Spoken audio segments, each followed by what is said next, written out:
Hello, welcome to my channel Dalma Makes, and welcome to this project. I made a fairy mansion out of some empty jars and some scraps. I always think twice before throwing something away or just putting it in the recycling. And I thought I could eventually use these tiny jars for something.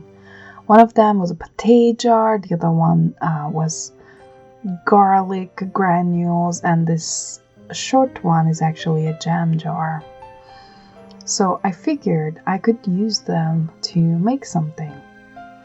So I'm just scraping off the labels and using a little bit of isopropyl alcohol to make that gunky glue thing go away. And of course I'm cleaning all of them inside and out. I'm going to take them to the sink and wash them with dish soap and water as well. I'm going to figure out the formation I want to have them arranged in.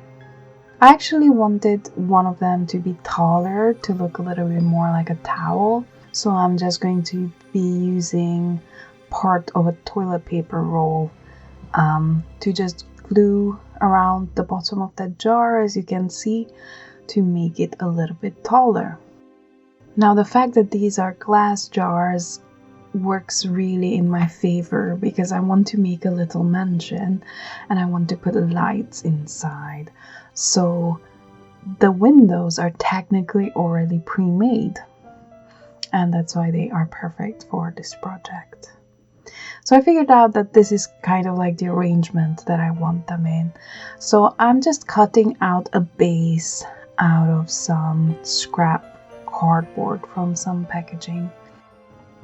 I'm marking the positions and I am going to cut holes out in those spots so that I can feed the fairy lights in through the open bottoms of the jars.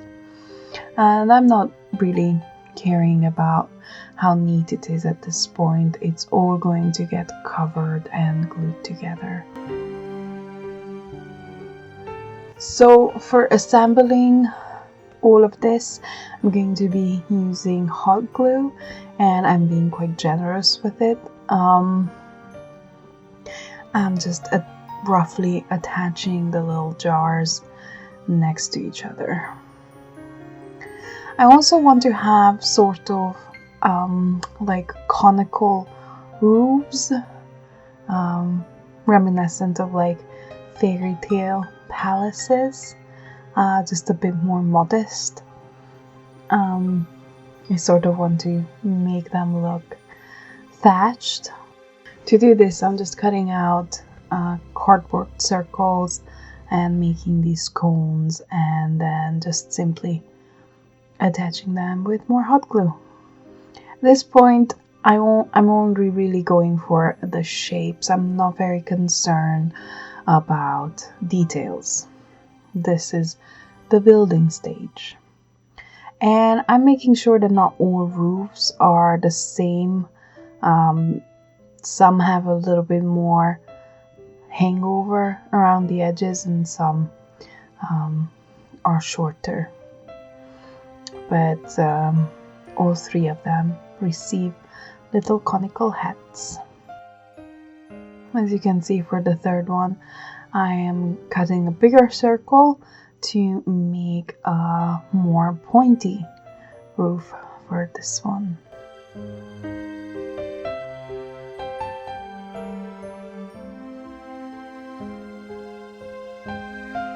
I know I want to add a little chimney to one of these towers, so I'm just using some of that scrap cardboard. I just cut out some strips and rolled them up to be cylinders and then stuck them on.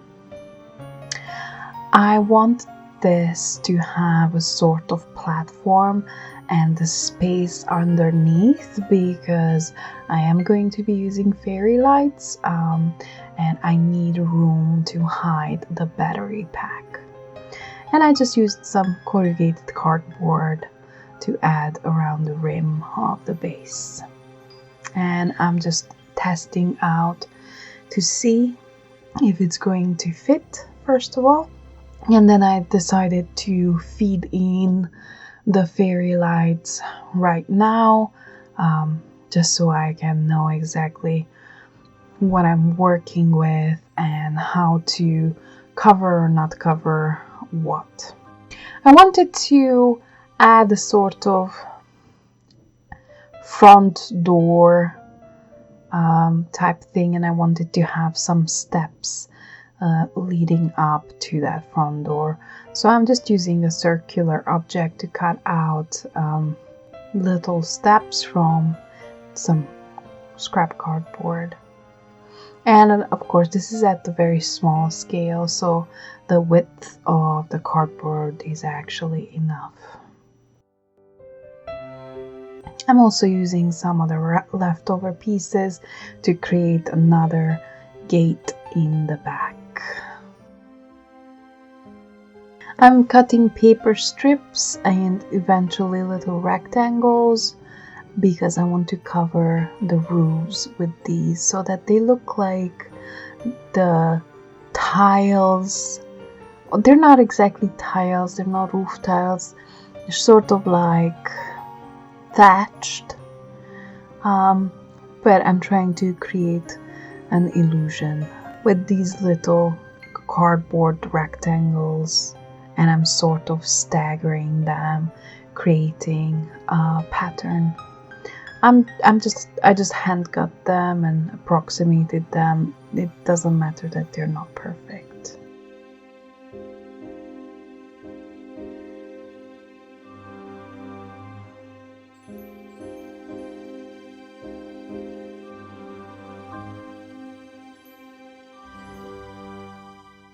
For the third most conical roof, I am gluing on strips of cardstock going vertically instead, just so there's a little bit more variety. To create sort of elevation and ground and landmass around the base of the building, I'm using a paper cup holder. They are made from recycled paper already, and I really like the texture of it because it already has sort of a rough, uneven texture that looks good for ground, and it's really easy to manipulate with my fingers, and I can even tear it in pieces that I need. And I'm just forming little shapes, just piling bits up here and there with my hot glue. I obviously didn't want to have just a flat surface around the building itself. I wanted something more interesting. So now with the base structure built, I'm ready to move on to the next stage. And I'm going to be working with air dry clay.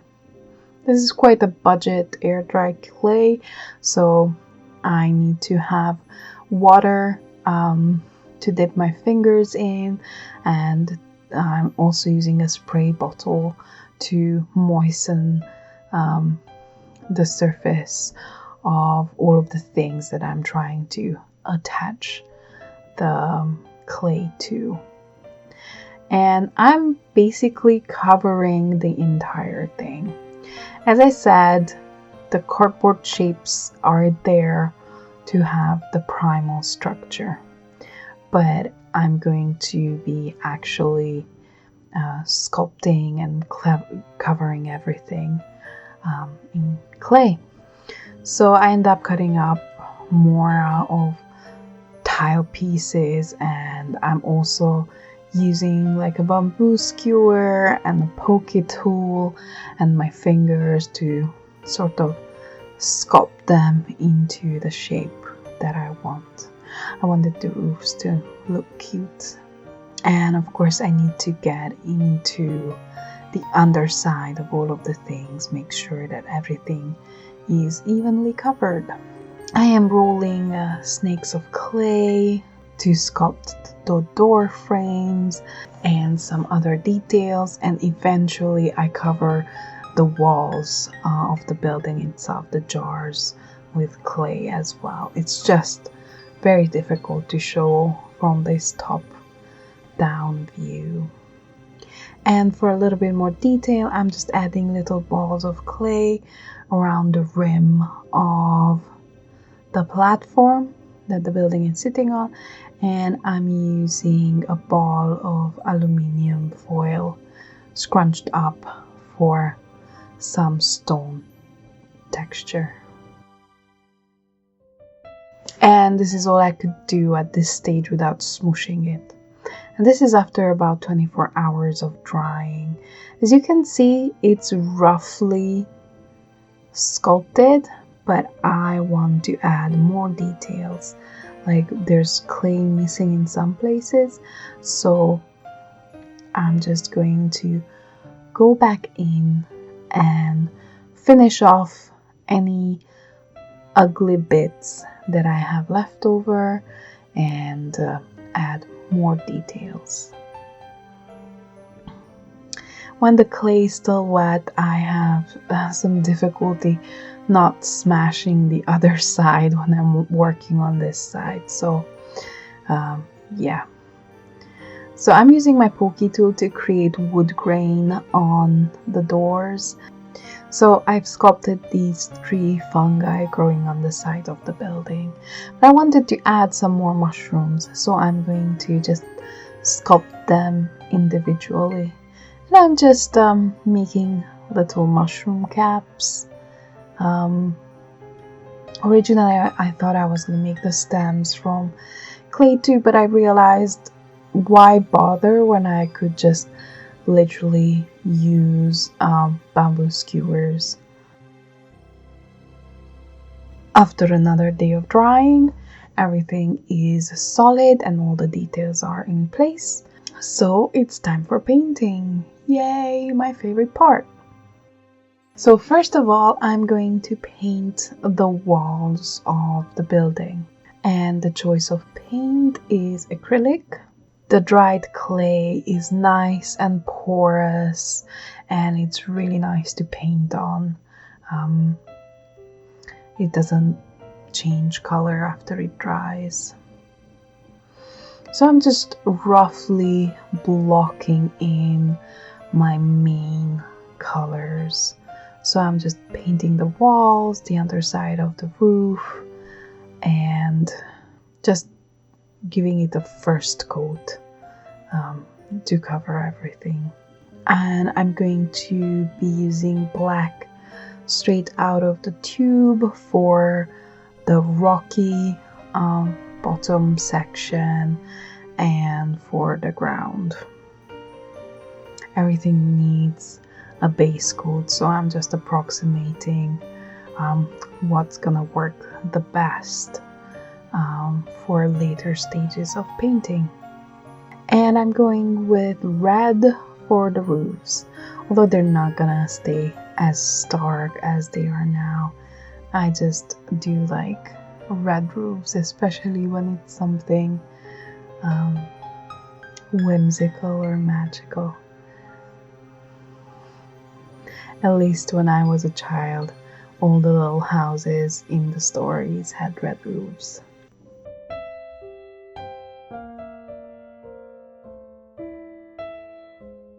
I'm also using black for blocking in other elements that are going to be painted differently later on. Overbrushing now over the ground with a sort of light brown, and it's already starting to look more like something. At this point it looks ridiculously cartoonish and ugly. And I'm just going to paint the doors brown. I did carve the wood grain in, so you know, I'm not trying to be clever. I'm just trying to make doors look like doors.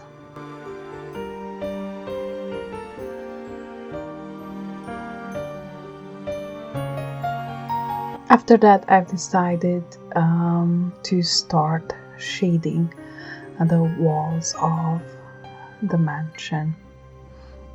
And I'm using the same brown I've been using on the doors to paint around the windows to define those edges, and I am going to be using it for more shading too. I know everything looks horribly sloppy at this stage, but all projects go through a long, ugly phase until they start looking like what the artist had in mind.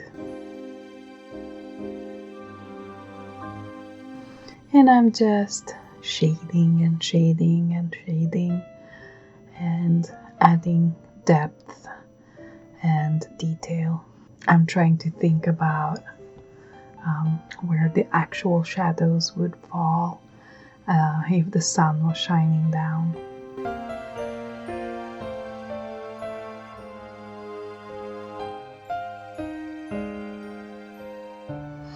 I'm also painting some brown on the red rooftops just to tone down that very bright red. Now I wanted some of this to look like actual rock, like the platform is kind of like a rocky outcropping or something, and that the stairs were hewn out of the same stone, and they used some of the natural material to build the arches for the doors as well. So I'm just dry brushing with a gray, and then I'm using a big soft fluffy dry brush on the sides of the platform, and you can see all of those little stones I added from clay are coming alive now. And I just love dry brushing and the effect it has on everything. It just feels like magic, especially that it's such little effort. I'm turning my attention to the roofs now, and I'm going to be dry brushing a few different paints, an amber color and sort of like a straw yellow, to basically dry brush and catch all of that sculpted detail. And at this stage you can actually see that all of my paper rectangles that I added for structure do end up contributing to the final result. So I'm quite happy with that. I also dry brushed a little bit over the brown doors for the wood grain texture to pop. I'm using a brighter yellow to dry brush over the walls of the mansion, and I think this looks really nice, and it gives it a little bit of a warmer color. At this stage I feel like it's starting to come together.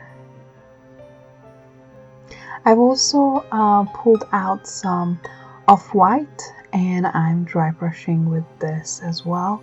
I wanted to lighten the walls a little bit more. So I'm thinking originally the walls of the fairy mansion were actually white, but with time and weathering they yellowed out, and like all the brown is result of nature doing its work, working from darker to light. In this case is much easier than trying to dirty up just straight up white. My little mushroomsies are also ready to be painted, so I'm just going to paint the underside of them with brown, sort of like a base coat. And I'm also painting the stems, which are going to be those bamboo skewers that I'm just going to cut off a portion. I actually ended up painting the whole thing for a base coat. I forgot. So I'm quite happy with it at this stage, but it needs details added on now. And I also have those tree fungi on the walls, and I want to paint the underside of them sort of yellowish. And I'm going to do the same with my other mushrooms. It's sort of dry brushing because it has that detailed like fan shapes.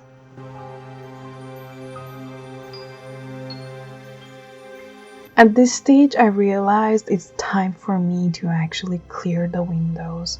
So I'm just going to be using a pokey tool and just scrape all the possible leftover clay and acrylic paint on the glass itself. And I'm also using a wet baby wipe to just like actually clean the windows.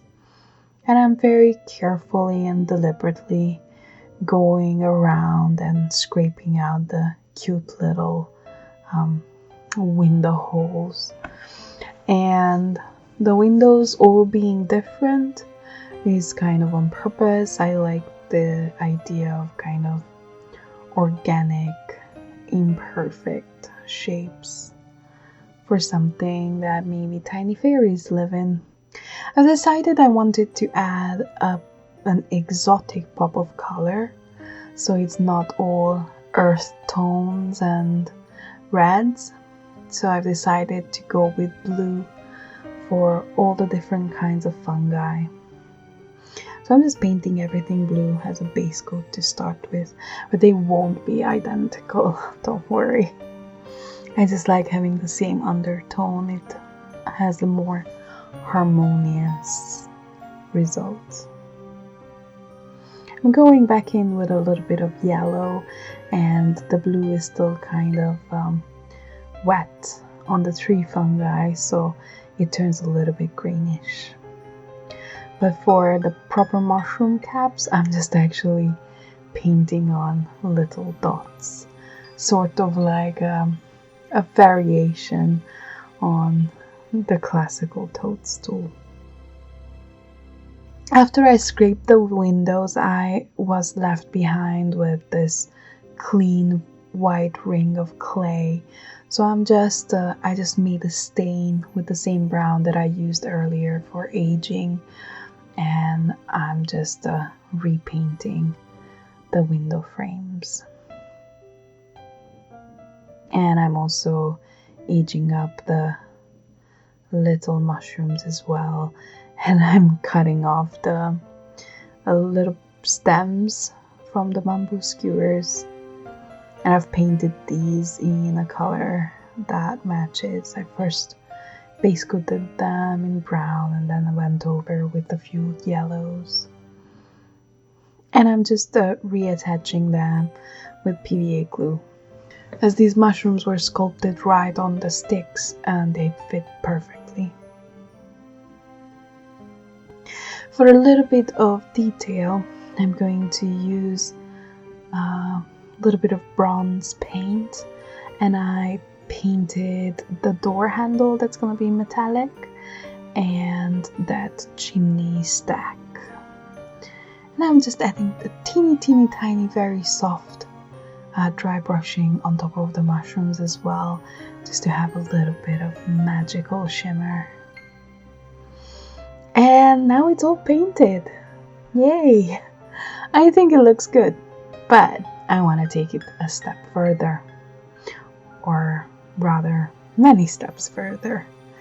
So first of all, I'm going to put moss all over the place. Yes, it's a little bit of an obsession to put moss on everything, but it really fits with these whimsical fairy tale type things. I imagine that this little fairy mansion is in some sort of forest environment. So of course moss would be growing on the walls. So yeah, I'm just using some straight up PVA glue and dabbing it on in sections, sprinkling the moss mixture on, shaking off the excess, rinse and repeat. And to set all of that fake moss to make sure that it won't flake when it dries, I thin down the PVA glue with water, added a little bit of isopropyl alcohol to lower the surface tension, and I'm just saturating it and leave it to dry overnight. And the next day, it's all good and stuck on and perfect. And I have all my extra elements that I want to add, of course, the little mushrooms, but I've also pulled out some greenery bits, and some of these are actual dried plant bits and others are fake plants. And this back door, I wanted it to be a sort of like a loading door where the little fairies that ride the beetles come in through the back, like a stable for horses. I know I'm silly. I just entertain myself with ridiculous little stories while I'm crafting. So I'm gluing on all sorts of little delicate planty bits that are sort of crawling up the wall. I wanted something more than just the fake moss. I wanted different textures and different kinds of plants. So I'm just using a variety, and I'm using PVA glue to stick everything down. I didn't want to use hot glue for that part because I didn't want to have any mess after I worked so hard on the paint job. But to attach other things to the base, I am going to be using hot glue because grass tufts are fantastic at hiding any glue spillage or anything like that. And I'm going to be using a variety of grass tufts in different colors and textures. I'm even going to use some that have flowers on them, and I'm only using yellow and red flowers so that it matches the aesthetic and the color palette of my project up until now. I don't want to cover everything, but I do have trouble restraining myself because I do love them so much. They're just so cute. And I also have these tiny grass tufts that kind of look like mounds of moss for me, or like molehills in teeny tiny miniature, and I just really like them. And because they're so small, they're just perfect to go in tricksy little spots. In the end, I wasn't quite happy with the roof. I wanted it to be even warmer.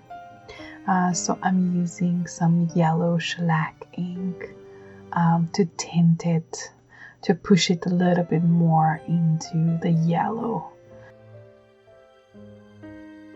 And there it is after everything is dried and I finished attaching all the details. This has been amazing, and I am so glad I found a really good use for all those tiny jars. And it's time to permanently attach the fairy lights. I'm just going to use some tape, and I'm going to attach the battery pack with some hot glue because it's quite heavy and it kept falling down but it's still accessible. The on and off button is at the open end, and I can still open the battery pack and change the batteries. And that's what it looks like with the lights turned on. And this makes it a functional nightlight. I love it when my projects actually have some sort of utility. I'm just so happy with how the glow comes through the windows, and it's this nice warm yellow light. I'm just giving you a final tour.